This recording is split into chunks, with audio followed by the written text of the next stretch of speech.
Well, green infrastructure's time has come. We are ready to start to move into more socially conscious buildings and more socially conscious community development. And so the spectrum really went from sustainability and now it's moving towards resilience. Green infrastructure is a major component of that evolution. And the customers want it now, the investors are using it as their underwriting criteria, planning boards are looking for green, and particularly green infrastructure because they're struggling with their own infrastructure rebuilding.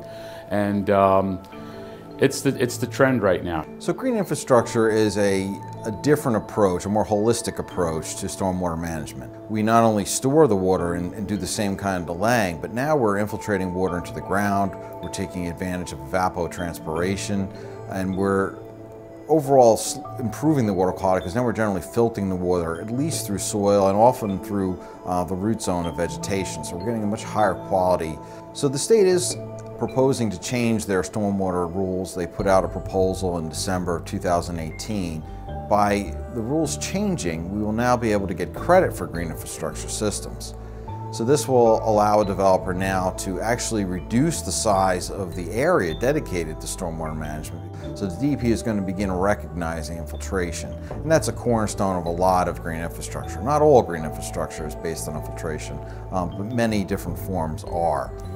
Another advantage with green infrastructure, small-scale green infrastructure fits very well in the nooks and crannies. For instance, in a shopping center parking lot, you've got landscaped islands that are throughout the site. However, in a green infrastructure approach, those same islands, still decorative with planted landscaping, can now actually help with stormwater management.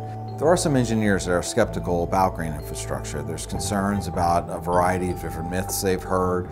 For instance, one myth is that porous pavement is subject to freeze-thaw and can have various deleterious effects. That's actually not true. Pervious pavement is actually excellent in the winter conditions and in fact will help melt snow and ice much quicker, will not allow black ice to reform, so it's actually safer. The marketability of a project that shows a robust green infrastructure profile is much higher. My advice to other developers that might be skeptical about using green infrastructure would be that there's a lot of reasons to use it. Communities are very interested in green infrastructure in the developments that they're going to support. They'll be more supportive of developments that show a robust green infrastructure profile. The millennials and the baby boomers, which are our two primary markets in the urban areas right now, are looking for these types of projects.